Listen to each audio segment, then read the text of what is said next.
Nah, baik, pada sesi kali ini kita akan fokus membahas mengenai bagaimana product development yang kita akan pelajari bersama mengenai bagaimana kita sebenarnya mengembangkan dan strategi terbaik dalam melihat ketika kita mengembangkan suatu usaha dengan produk tertentu yang diharapkan bisa masuk ke pasar dengan baik, tentu saja perlu ada suatu mekanisme pengembangan produk yang baik ya. Dan kita juga melihat product development ini tidak hanya sekedar satu single cycle atau satu proses tunggal ya, tetapi ini juga merupakan suatu proses yang daur hidupnya terus-menerus, makanya kemudian ini disebut sebagai cycle. Nah, pada siang hari ini kita akan coba fokus di hal tersebut dan kemudian melihatnya lebih luas lagi, tidak hanya pada pengembangan produk sebagai produk dari suatu hasil ide dan inovasi, tetapi lebih dari itu, ini untuk menciptakan sustainability dari sisi usaha atau dari sisi bisnisnya. Nah, tujuan dari kita mempelajari ini tentu saja nanti rekan-rekan mahasiswa agar bisa memahami bagaimana sebenarnya suatu produk itu dikembangkan secara konseptual, gitu ya, dan kemudian bagaimana prosesnya dan apa saja yang harus kita perhatikan agar kemudian membuat produk kita itu menjadi sesuatu yang tanda kutip working ya. Working itu dalam artian bisa diterima pasar dan bisa berfungsi seperti yang kita bayangkan dari awal. Nah, dalam konsep misalnya dalam pengembangan startup misalnya ya, maka produk itu product development ini menjadi satu poin terpenting ya, salah satu yang terpenting, di mana ini adalah fase kita benar-benar memastikan bahwa ide atau inovasi yang kita pikirkan itu bisa bisa diwujudkan dalam bentuk produk yang real, sehingga kemudian representasi dari value atau dari nilai yang ingin kita wujudkan dalam kita berproses berwirausaha nanti itu bisa terwujud dengan representasi dari produk tersebut. Nah, ini yang menjadi faktor penting ya, bagaimana kita harus mempelajari ini. Dan kemudian sebenarnya kalau kita misalnya di area kampus gitu, ini juga penting karena ini menjadi perspektif lain ketika kita ingin mengembangkan riset yang orientasinya pada hilirisasi menjadi ke produk gitu ya. Jadi kita tidak hanya riset untuk sampai pada lembar-lembar jurnal atau paper publikasi semata, tapi jika kita ingin agar hasil riset kita itu benar-benar bisa sampai ke masyarakat dalam bentuk produk yang bisa dinikmati begitu. Nah, seringkali ada istilah terjadinya gap ya antara hasil riset yang layak mungkin di publikasinya udah luar biasa, tetapi secara produk itu jadi tidak reliable untuk diproduksi secara massal atau banyak. Itu juga menjadi salah satu yang sangat penting untuk diperhatikan begitu. Jadi ini salah satu pendekatan yang bisa kita lakukan. Nah, berikutnya juga ini saya juga menggunakan ini sebagai entry point juga karena beberapa saat yang lalu saya juga sempat diminta untuk mereview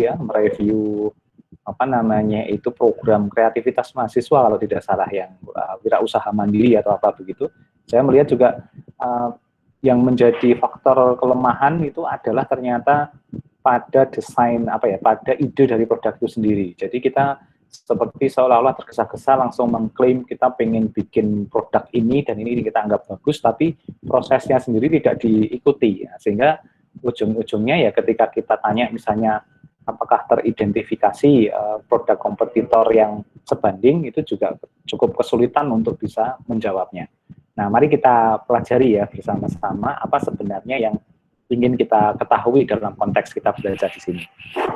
Nah, dalam product development sebenarnya yang kita bahas tidak hanya bagaimana membuat produk, tetapi sebenarnya ada minimal 4 lah yang utama ya. Jadi yang disebut sebagai new product development strategy atau sebagai suatu cara bagaimana kita mengembangkan produk-produk baru dalam proses pengembangannya. Ini strateginya harus inline dengan bisnis, jadi nggak mungkin kita itu menunggu produk itu sampai sempurna 100% baru kemudian bisa dijual ke masyarakat misalnya gitu, tapi harus ada strategi alignment yang lebih baik begitu, sehingga kadang produk itu baru tanda kutip dalam dunia riset itu disebut sebagai prototype, itu sudah bisa kemudian ditawarkan begitu ya. Nah, kemudian new product development proses juga sangat penting. Nah, jadi ini adalah proses bagaimana kita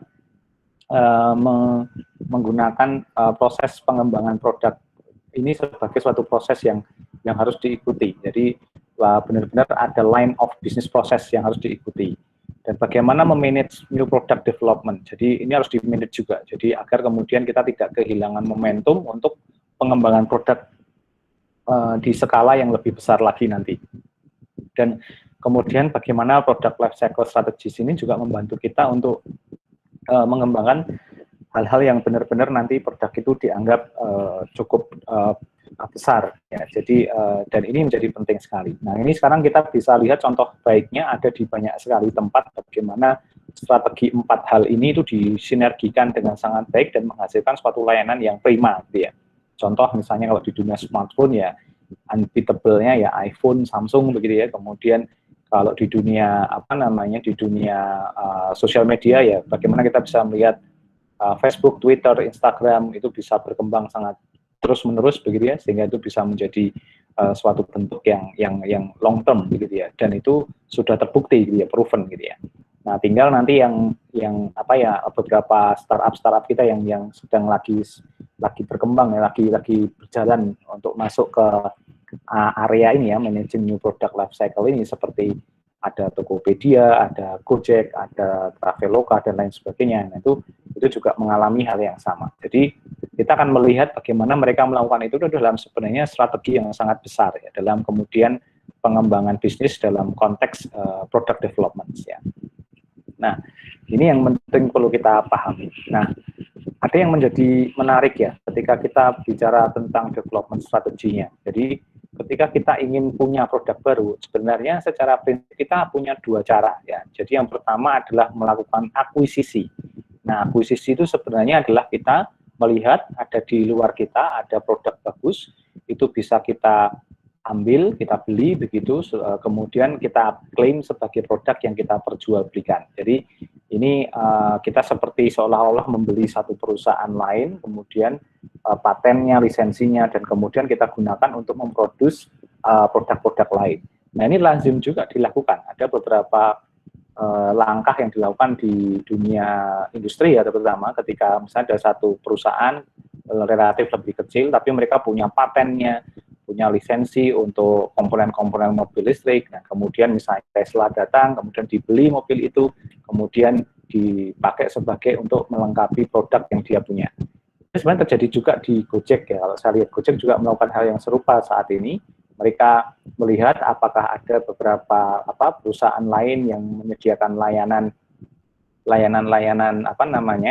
yang disediakan, kemudian mereka akan akuisisi dan kemudian di-convert menjadi ekosistem produk dari Gojek misalnya gitu. Jadi jangan dilihat misalnya aplikasi di Gojek yang sedemikian banyak itu semuanya dibuat oleh mereka sendiri, karena ada beberapa yang bisa di-combine ya, dalam artian melalui model akuisisi ya.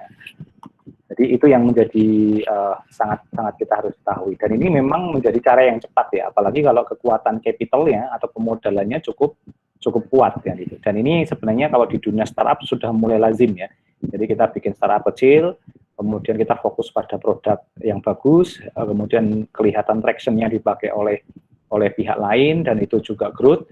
Nah, biasanya kan akan dideketin tuh oleh raksasa teknologi lain, dan kemudian itu nanti akan dimasukkan dalam istilahnya ekosistem mereka dengan cara diakuisisi. Nah, kalau dalam bahasa startup itu strategi exit kita agar kemudian bisa berkembang lebih besar, masuk ke satu ekosistem yang lebih kuat dengan cara melakukan join dengan model akuisisi.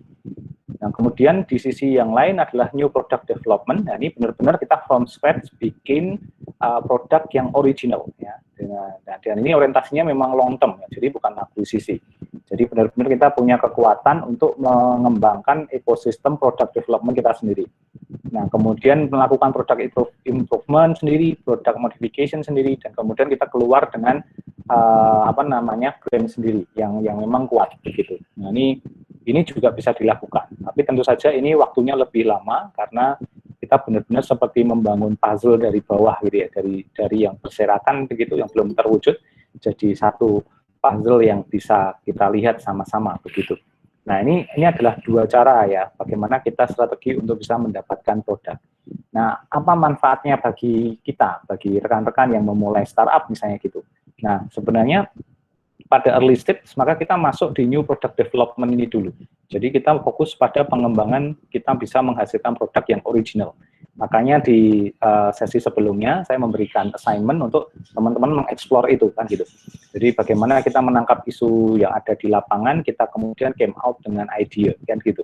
Nah, kalau itu idenya bagus, kita poles dengan baik, kita kembangkan dengan cukup bagus. Nah, itu nanti potensial untuk kemudian bisa diakuisisi sebenarnya kalau memang kita rela. Nah, kalau kita masih punya kekuatan modal, capital, dan kemampuan yang lain yang lebih besar, ya kita bisa juga nanti tetap mempertahankan di strategi yang kedua ini. Jadi kita menghidupi produk kita sendiri. Nah, itu yang menjadi menarik. Tapi memang saat ini hampir sulit ya kalau hal-hal semacam itu ya, kecuali kita punya konsistensi lebih gitu ya.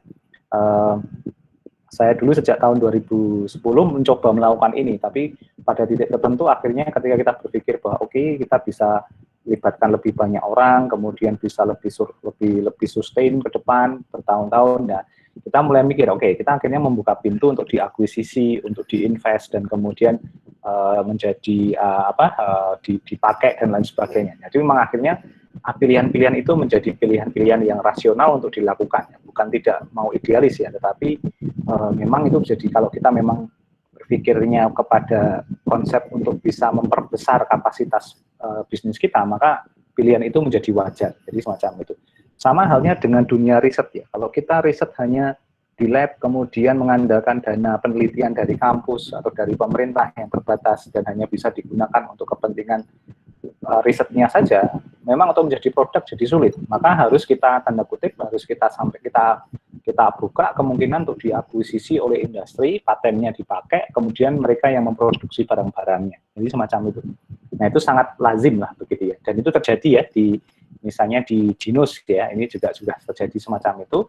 Yang memproduksi ya bukan kampus, tapi yang memproduksi adalah perusahaan-perusahaan yang punya kemampuan mass production di situ. Tinggal paten lisensinya yang kemudian masih dipegang.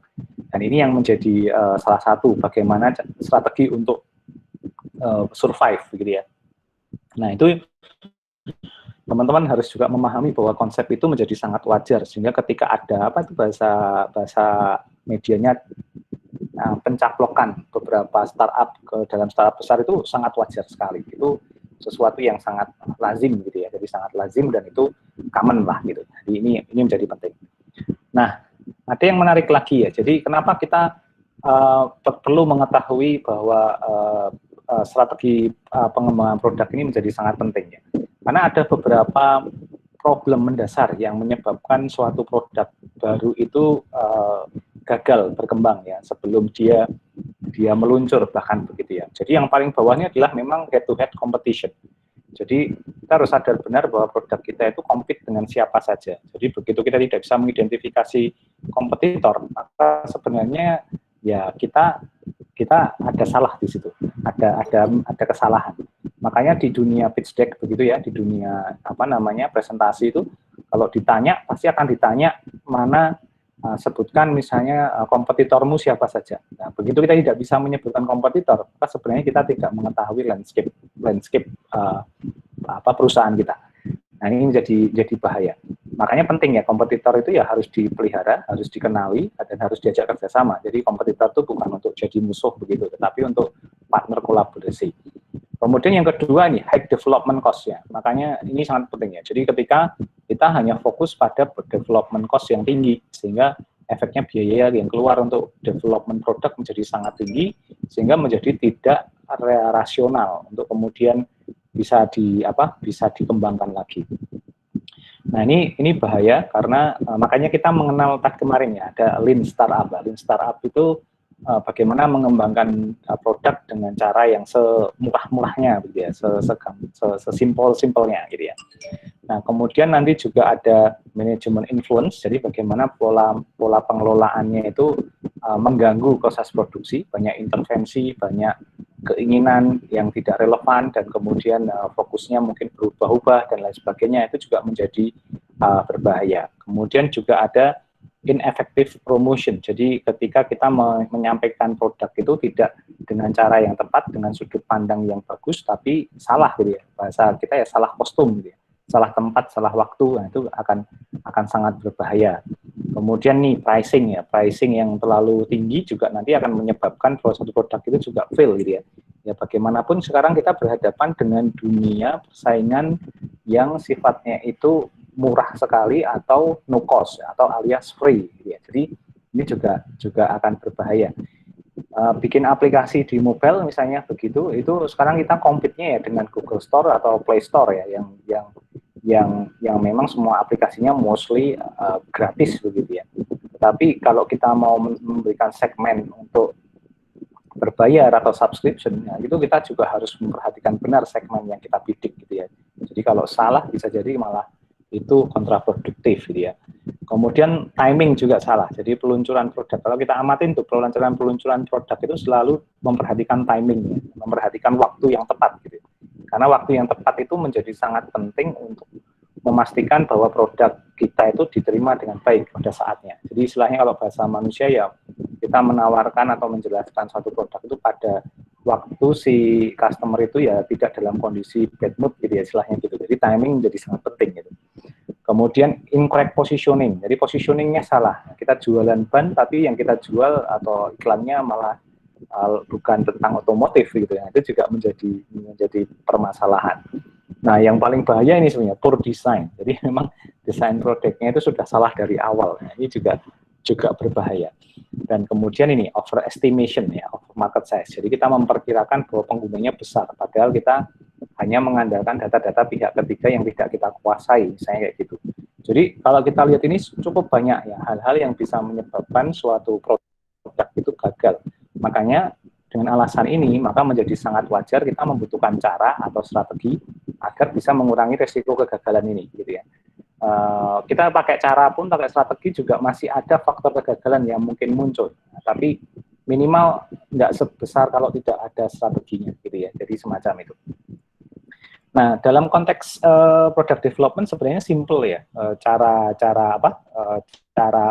life cycle-nya ya. Jadi pertama selalu dengan idea generation. Nah, ini saya anggap kemarin teman-teman sudah melakukan itu ya. Jadi menggunakan idea generation dengan brainstorming, dengan diskusi, menangkap isu permasalahan. Kemarin ada tugas untuk teman-teman untuk mencari permasalahan sosial, itu adalah idea generation ya. Teman-teman datang ke seminar, ke workshop, wirausaha dan lain sebagainya, itu bagian dari idea generation. Nah, teman-teman bisa melakukan itu. Nah, kemudian nanti di idea screening. Nah, ini seperti kayak mini validation, di mana kita mencoba memvalidasi dari sekian banyak ide yang muncul dari screening itu, generation tadi, mana kira-kira yang lebih fokus untuk kemudian reasonable untuk dikerjakan. Nah, ini menjadi sangat penting nih, idea screening ini. Ini tidak hanya sekedar men-screening dalam artian kayak survei yes and no begitu ya, tetapi benar-benar memvalidasi, oh ini benar-benar akan impactful apa tidak, ini benar-benar valid apa enggak untuk marketnya. Kalau kita pakai jalan apa tidak, jadi semacam itu. Sehingga nanti ada yang namanya idea validation ya. Jadi sebelum kita mengembangkan produk, bahkan sebelum mengkonsep, idea screening itu diterjemahkan menjadi mock-up gambar, mock-up design, mungkin tampilan mock-up kalau aplikasi, dan kemudian mungkin prototype versi yang sangat awam gitu. Kalau mobil itu dibuat dengan bentuk mobil ukuran size-nya real, tapi bentuknya pakai kertas, pakai material yang tidak heavy dan lain sebagainya. Kemudian ini ditunjukkan kepada expert usernya untuk ditanyakan apakah ini sudah sesuai atau sudah cocok. Kalau ditanya paling simpel, kalau saya bikin kayak gini mau beli nggak, misalnya kayak gitu. Nah, begitu kita mendapat green light, maka baru bisa dibuat menjadi konsep ya, menjadi konsep development dan testing. Jadi panjang nih ceritanya. Jadi kalau nanti teman-teman menampilkan hasil dari tugas kemarin, itu sebenarnya nanti kita melakukan screening. Kira-kira mana yang valid yang bisa dipakai, benar nggak ini gitu. Jadi sudah ada validasi apa belum? Jadi semacam itu ya. Nah, kalau ini sudah ketemu apa yang menjadi validasi, dan validasi ini tidak didasarkan lagi pada idealisme kita sebagai inventor ya, tapi sudah didasarkan pada pendapat dari calon usernya. Jadi gitu. Jadi kita melibatkan orang lain untuk melakukan screening sebenarnya. Dan kemudian baru kita melakukan konsep. dari idea kita turunkan, dari mock-up tadi diturunkan jadi konsep. Konsep itu yang desain teknis ya, di desain engineering detailnya. Jadi sudah harus ada gitu. Jadi nanti dilihat fiturnya apa, menunya apa, bentuknya apa, kalau ngeklik tombol ini lari kemana, dan seterusnya. Nah, itu sudah ada semua. Nah, itu namanya konsep ya. Baru kemudian kalau itu sudah clear konsepnya, baru di-develop. Ya. Baru diserahkan kepada programmer, diserahkan kepada tim teknis, untuk kemudian diproduksi ya. Kalau sudah diproduksi, kemudian nanti dirakit secara bersama-sama, baru di-testing. Nah, ini seringkali kita terlalu tergesa-gesa untuk launching produk, melupakan fase testing. Nah, testing ini seperti screening tadi, tetapi ini screening benar-benar full feature produk. Ya, sehingga kita memastikan bahwa semua produk yang istilahnya ini ya, apa bahasanya gelas gitu, ini gelas gitu, sebelum ini dipakai oleh orang ya jangan sampai ada kebocoran begitu kan. Jadi jangan sampai kita nanti tahunya dari pengguna melaporkan kita bahwa gelasnya bocor. Nah, itu nggak boleh.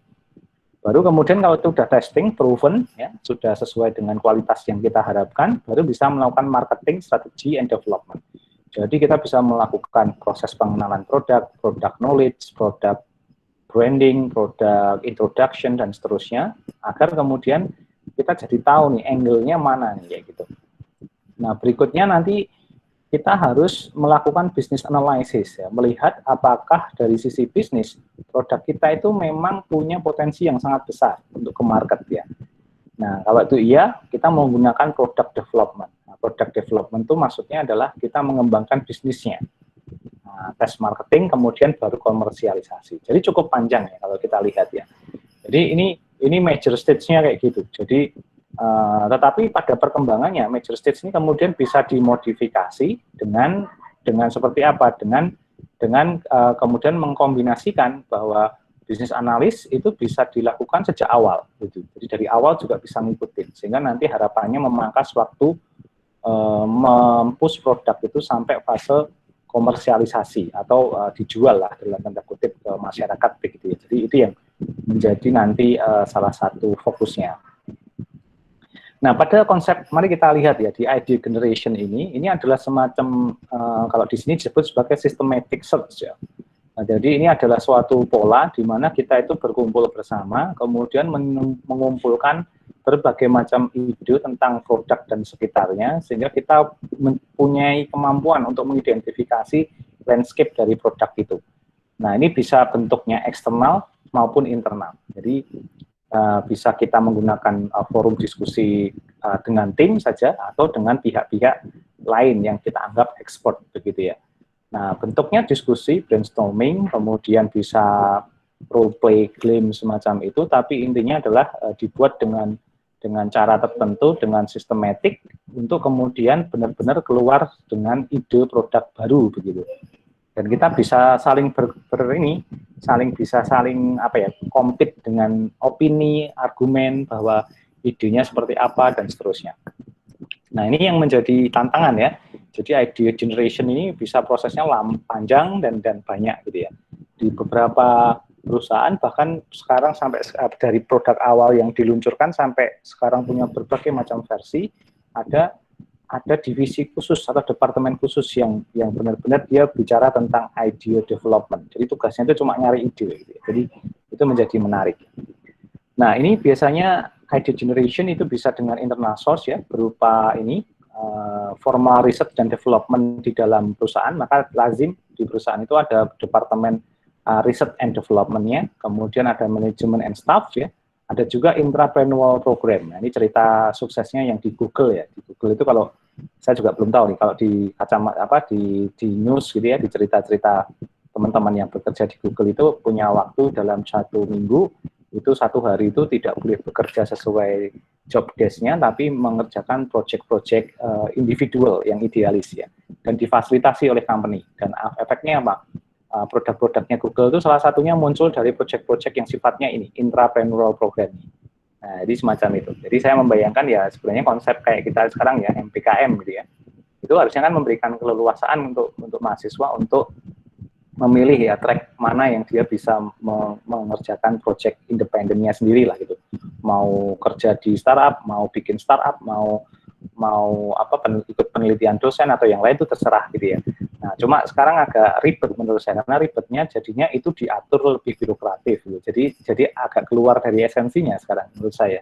Harusnya ya sudah, serahkan aja pada mahasiswa, mereka interestnya kayak apa, manfaatkan dosen pembimbing untuk diskusi, diarahkan, sudah eksplor seluas-luasnya. Jadi kayak gitu. Jadi ya kalau bahasa saya seperti itu. Tapi sekarang kita jadi ribet gitu ya.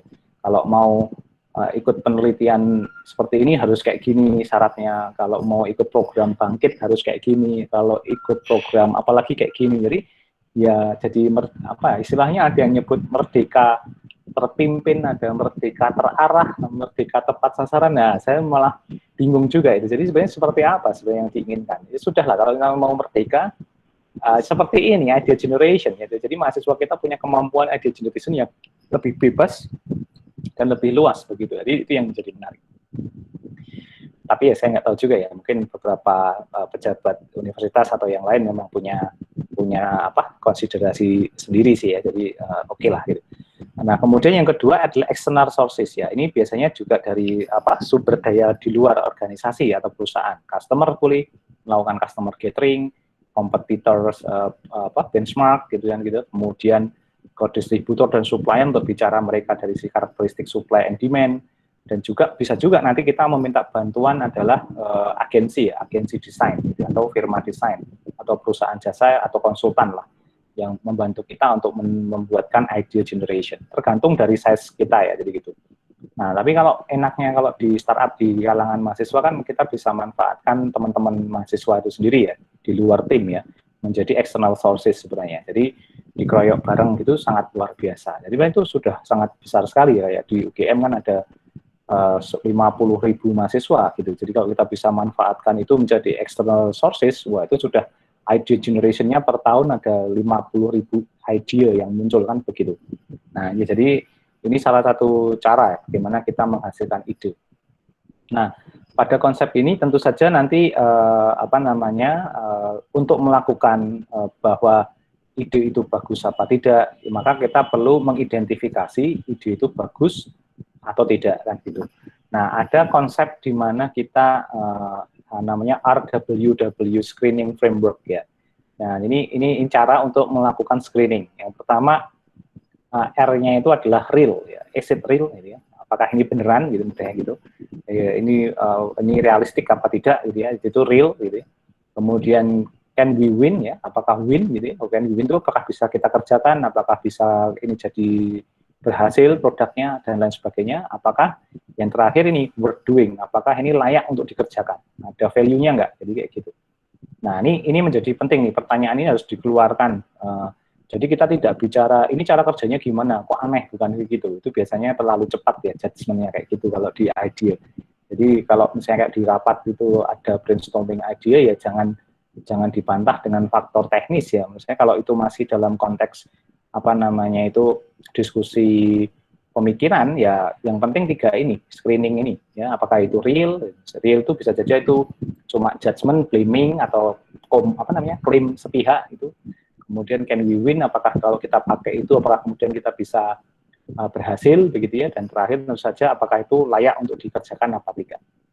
Nah, ini menjadi sangat penting ya untuk kita pahami bersama. Nah, kemudian tentu saja nanti ada ini ya, konsep development and testing ya. Jadi ini nanti ada product idea, kriterianya. Ini adalah suatu stage di mana suatu product idea itu memungkinkan untuk bagi suatu organisasi untuk kemudian ditawarkan gitu ya. Jadi kita punya stage bahwa oke, ini bisa disampaikan ini karena ada kompetitornya, ada pemakainya gitu ya. Jadi semacam itu. Kalau yang produk konsep ini detail version of the idea. Jadi ini detail version. Jadi sudah ada konsep yang jelas bagaimana nanti customer itu bisa menggunakan produk tersebut.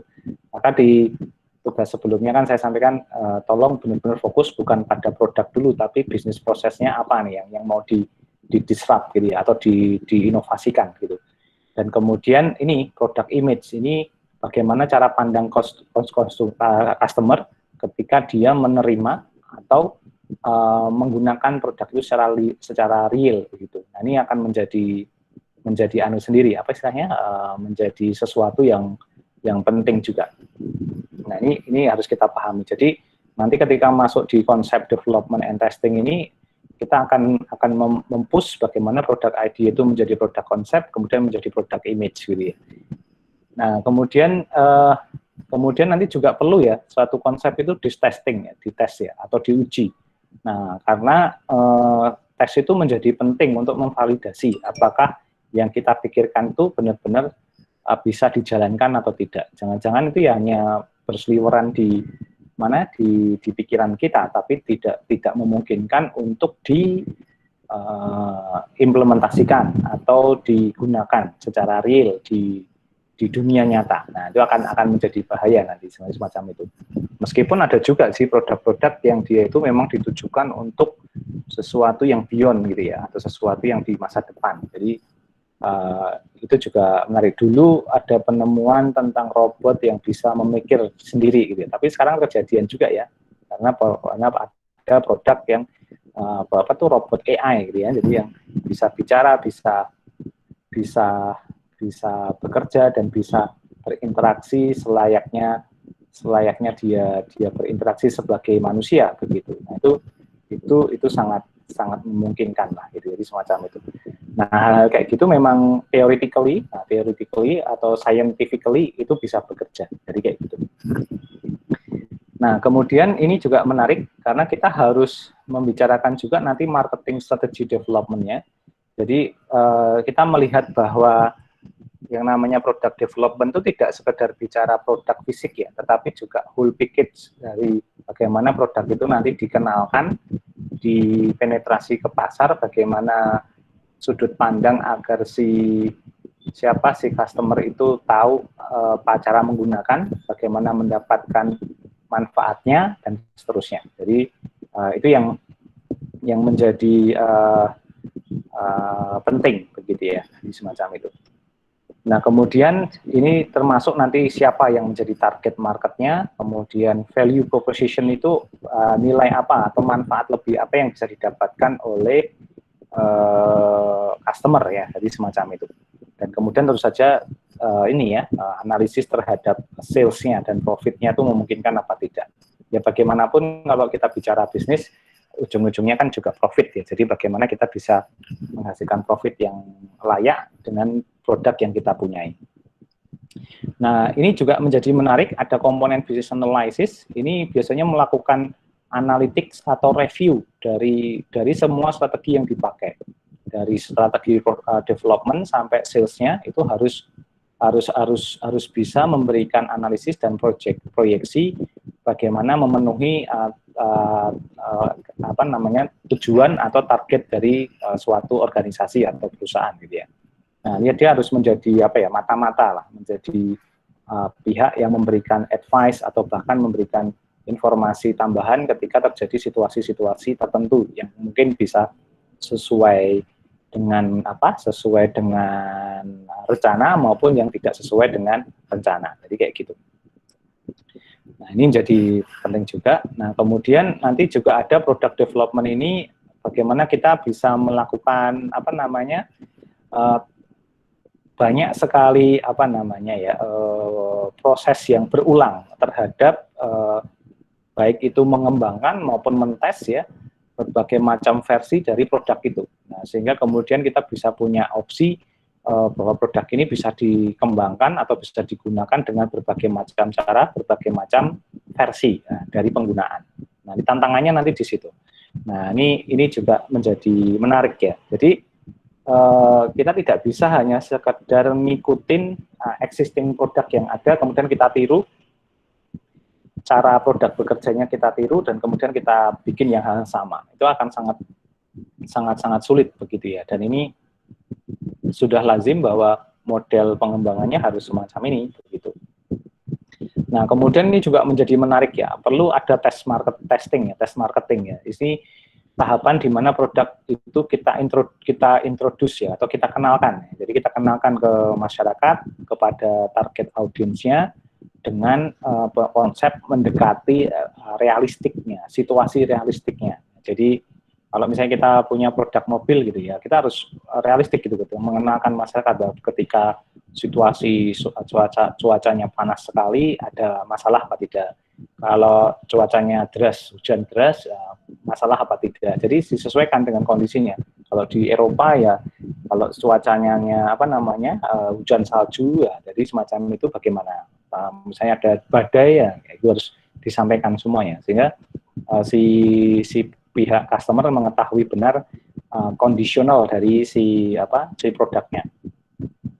Nah, ini juga menjadi menarik, kadang dilakukan dengan model customer journey ya. Jadi menginvite customer untuk menggunakan produk itu selang beberapa waktu dan kemudian memberikan feedback ya, apa yang sebenarnya mereka rasakan. Sehingga kemudian secara tidak langsung nanti si customer akan terlibat dalam proses pengembangan produk itu sebagai testingnya. Jadi semacam itu. Nah, ini juga menjadi penting ya, karena kita perlu simulated ya, atau melakukan simulasi. Ya, jadi karena ini ya lebih murah, karena kalau harus ke market keseluruhan kayak di Indonesia gitu ya, misalnya harus testing ke semua pulau itu kan mahal gitu, karena harus jalan dan lain sebagainya. Tapi bisa kita lakukan simulasi, dan itu sangat terbantu sekarang dengan sosial media, dengan internet begitu ya, kemudian lebih cepat kan. Dan kemudian ini membatasi juga agar tidak diakses oleh kompetitor. Jadi bahaya juga kan kalau misalnya kita punya produk lagi fase pengenalan tapi sudah diintip sama kompetitor. Jadi nanti bisa jadi mereka bisa bekerja sangat cepat dan kemudian malah menghasilkan sesuatu yang lebih baik daripada kita. Nah, itu juga bahaya. Nah, kekurangannya tentu saja ini keterbatasan terhadap akurasi dan tingkat reliabilitas ya, atau kesesuaian dengan situasi yang ada sekarang. Jadi itu akan menjadi sangat penting untuk dilihat ya. Nah, ini menjadi bisa juga kita pakai ya. Ini bisa menggunakan model when form test market ya. Jadi ketika kita menggunakan test market ini, kita akan punya kemampuan untuk membuat produk kita tuh bisa di-scale untuk investasi yang lebih besar, dan kemudian kita bisa menghindari namanya uncertainty ya, atau ketidakpastian.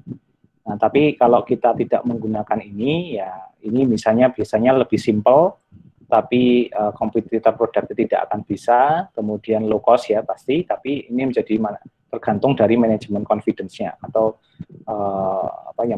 kepercayaan dirinya benar apa tidak. Jadi ini benar-benar trust gitu ya, tapi ya kenapa tes market itu penting ya, karena market itu kan berubah-ubah. Jadi mungkin sekarang senang, besok sudah bisa jadi tidak senang, dan seterusnya.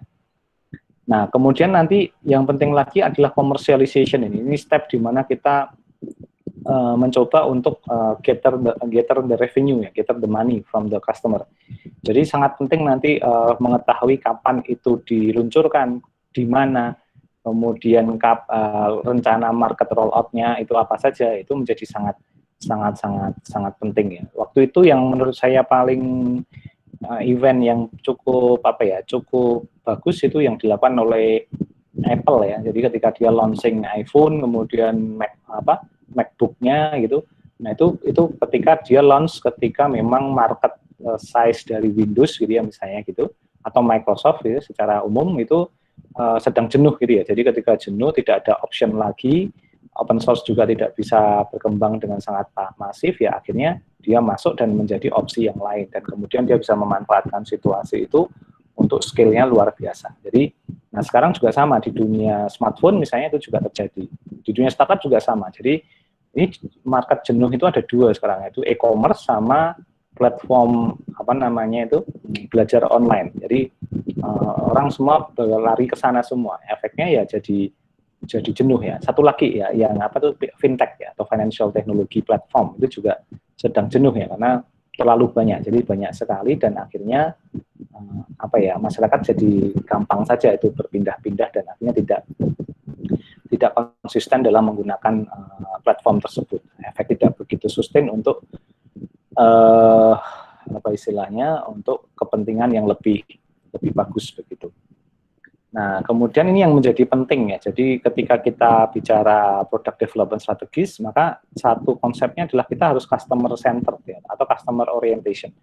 Jadi kita fokus untuk menemukan bagaimana kita menyelesaikan permasalahan customer ya, dan kemudian membuat dia satisfy gitu. Nah, ini konsepnya. Makanya kemarin saya tekankan bahwa yang kita cari itu bukan bikin produknya, tapi dengan produk itu kita ingin mengubah bisnis proses yang lebih baik itu seperti apa. Nah, jadi kita harus mulai dan mengakhirinya dengan solving customer problem. Jadi ini yang menjadi pola pentingnya. Kemarin juga sama di review program universitas yang kreativitas wirausaha mandirinya kampus itu. Ketika saya jadi review, saya tanyakan ini apa sebenarnya masalah awal yang ditemui oleh customer dan apa ekspektasinya setelah menggunakan produk itu. Jadi bukan produk fiturnya yang penting sebenarnya, tapi bagaimana masalah itu selesai, karena kalau masalah itu selesai pasti fiturnya bagus. Jadi kayak gitu. Jadi kalau masalah yang eksis itu bisa diselesaikan, pasti fiturnya itu berguna gitu. Apapun bentuknya. Jadi gitu. Mau banyak sekali fiturnya atau sedikit ya nggak masalah, yang penting kan problemnya selesai, ya kan. Nah, contoh misalnya kalau kita bawa ke filosofinya kan sama, Gojek gitu ya, yang ojek online misalnya gitu, itu kan sebenarnya menyelesaikan permasalahan untuk mencari available supir dan kemudian menemukan customer yang lagi butuh transportasi, kan gitu aja. Jadi caranya gimana aja? Caranya ya pakai aplikasi Gojek itu kan, semacam itu. Jadi sesimpel itu sebenarnya yang mereka coba deliver, tapi kemudian dikembangkan sedemikian rupa untuk kemudian untuk bisa melakukan bisa digunakan untuk kepentingan yang lebih besar begitu. Dan itu ternyata hipotesisnya bisa digunakan untuk berbagai macam sektor ya. Jadi itu yang menarik sebenarnya. Nah, kemudian ini menjadi menarik juga, bentuknya ini adalah sequential ya. Jadi model sequential ini menjadi penting. Jadi pendekatan pengembangannya itu ini harus bekerja sangat ketat ya dalam setiap tahapan proses yang dijalani. Jadi ini untuk menghindari atau mengontrol risiko yang mungkin muncul. Jadi makanya penting sekali setiap anggota tim itu terlibat dalam proses pengembangan, harus tahu benar. Meskipun dia jadi slow ya, karena tapi itu menjadi sangat penting untuk kepentingan yang lebih besar. Gitu.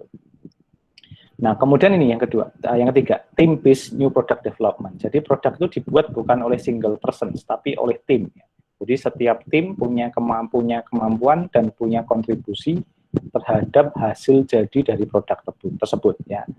Nah, bahkan tidak hanya satu tim, tapi juga cross-functional teams. Jadi kalau misalnya produknya itu terdiri dari beberapa departemen yang banyak, ya mereka bekerja bersama-sama. Nah, ini kalau overlapping dalam proses pengembangan ini bagus, karena bisa save time dan increase effectiveness. Ini overlapping dalam konteks denotatif lah ya. Bukan overlap macam-macam, tapi dikerjakan secara bersama-sama. Jadi itu menjadi sangat penting. Gitu ya. Kalau bahasa matematikanya ya ada irisan. Itu menjadi sangat penting. Bahaya kalau tidak ada irisan, maka itu tidak efektif karena semuanya bersifat individual atau modular. Baru kemudian harus digabungkan. Nah, itu efeknya akan berat. Jadi semacam itu. Nah, kemudian ini yang menjadi penting juga ada systematic new product development. Nah, ketika itu sudah jadi, maka dikembangkan menjadi bentuk yang lebih functional, lebih customer based, maka dia harus sistematik dan baik gitu ya. Baik dia melakukan review, evaluasi, muncul ide baru, itu di manage sedemikian rupa, tidak boleh tidak boleh sendirian begitu ya, tidak boleh sendiri-sendiri. Nah, itu menjadi sangat penting ya.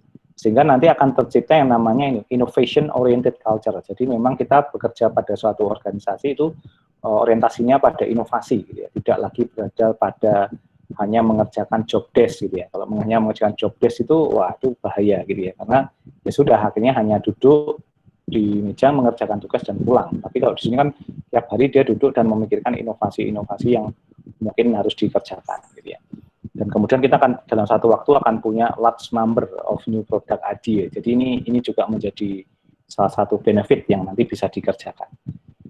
Nah, ini menjadi penting di proses product development ini kita memang masuk dead valley ya. Ini juga sedang kita alami. Jadi dead valley itu suatu di mana kondisi kita memang minus gitu ya. Minusnya itu minus luar biasa. Karena apa?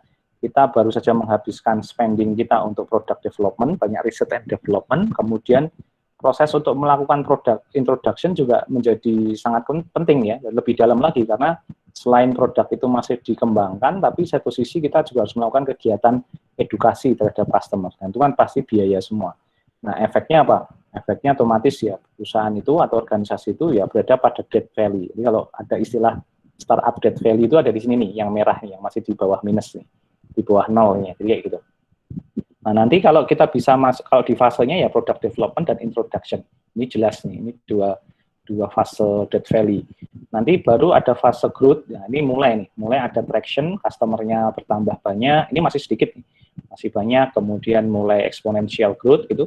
Nah, nanti akan masuk di fase maturity. Maturity itu suatu kematangan tertentu gitu ya, sehingga dia bisa mempertahankan performance, customernya loyal.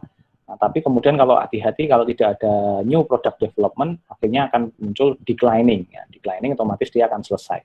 Nah, ini juga bahaya. Makanya nanti ketika setiap fase ini nanti ada challenge-nya ya. Di sini gimana kita bisa mengeluarkan ide produk jadi punya produk, kemudian nanti ini surviving. Ini gimana bisa growth, dapat customer, terus kemudian nanti profit itu mempertahankan diri selamanya gitu, sepanjang lama.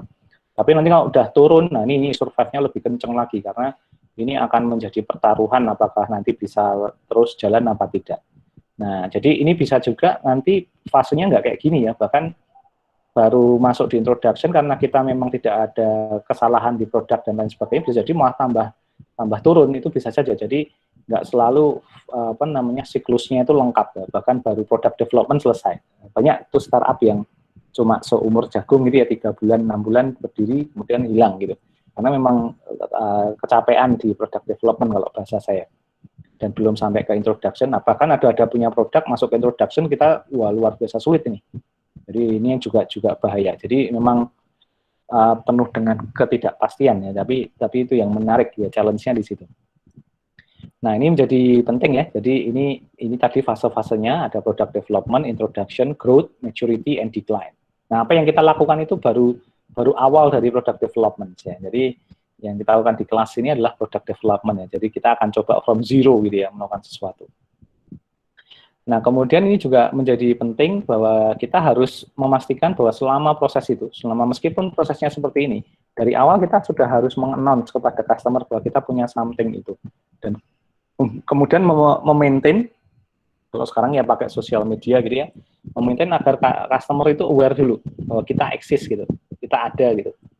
Nah, bikin aktivitas yang mungkin tidak related dengan produk tapi campaign-nya jalan terus.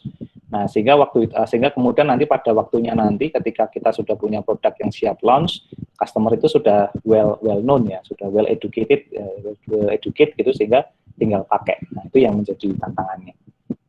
Nah, ini jadi penting ya, sehingga nanti ini consumer enthusiasm ya, ini akan menjadi, dan ini sebenarnya ya, mengembangkan brand ya.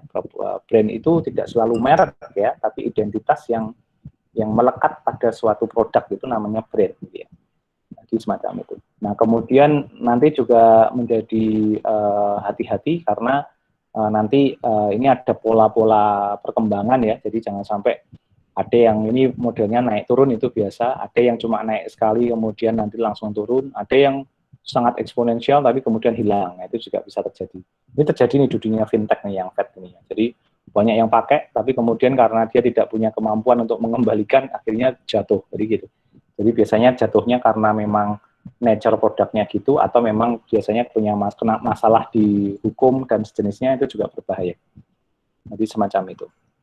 Nah, kemudian ketika kita masuk ke introduction, memang ini pasti slow sales growth ya, tidak ada sales bahkan, kemudian tidak ada profit bahkan minus, tetapi ya kita harus ini distribution dan promotionnya harus cukup tinggi ya, kayak gitu.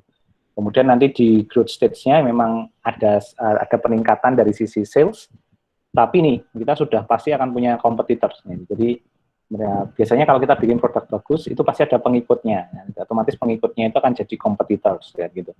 Kemudian ya, kita akan bertarung dari sisi price gitu ya, kemudian ada consumer education-nya, kemudian nanti profit mulai sedikit meningkat, tetapi ini promotion dan kemudian manufacturing itu akan meningkat begitu ya. Ini juga menjadi tantangan tersendiri. Kalau di maturity, nah ini mulai sales-nya nggak terlalu tinggi tapi sudah stabil gitu. Kemudian cukup banyak produk, nggak hanya kompetitor ya, tapi pengganti. Jadi sudah ada yang menawarkan solusi yang lain gitu. Kemudian ya ini kita perlu perlu melakukan segera mungkin kalau di maturity ini melakukan R&D kembali untuk kemudian rebrand atau merilis new version dari produk kita. Jadi semacam itu. Nah, kemudian ini juga perlu dilakukan di maturity stage ya. Kita perlu melakukan market modifying. Jadi yang biasanya kita share marketing announcement, pengumuman begitu produk itu seperti pakai poster atau pindah ke video, pindah ke saluran lain dan lain sebagainya, itu bisa dilakukan. Atau produk modifying, kita melakukan modifikasi juga bisa, dan juga mixing ya. Jadi bisa melakukan hal yang lain. Jadi cukup banyak ya. Jadi nah, ini yang menjadi bahaya karena declining stage ini pasti akan juga mengancam karena kita harus maintain the produknya itu tetap jalan, tapi juga drop ya, pasti ada dropnya. Nah, ini biasanya kalau memang produk-produk yang sangat tergantung dari waktu ya, jadi kalau sudah nggak zamannya ya sudah gitu. Jadi itu juga akan sulit untuk bertahan gitu ya. Nah, ini sekali lagi yang tadi ini jadinya akan muncul semacam itu.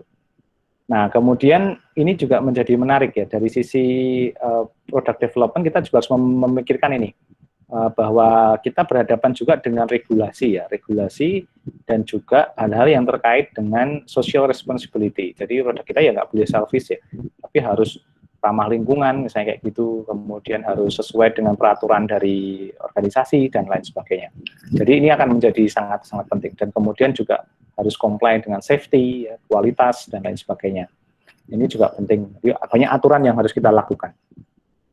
Dan ini menjadi penting juga nanti sisi yang lain, yaitu ketika misalnya produk kita harus menyasar ke banyak negara atau banyak, nggak usah negara ya, daerah gitu, maka kita harus mengemasnya dengan kemasan-kemasan konten lokal gitu ya, yang kemudian bisa lebih mudah dicerna oleh masyarakat di situ.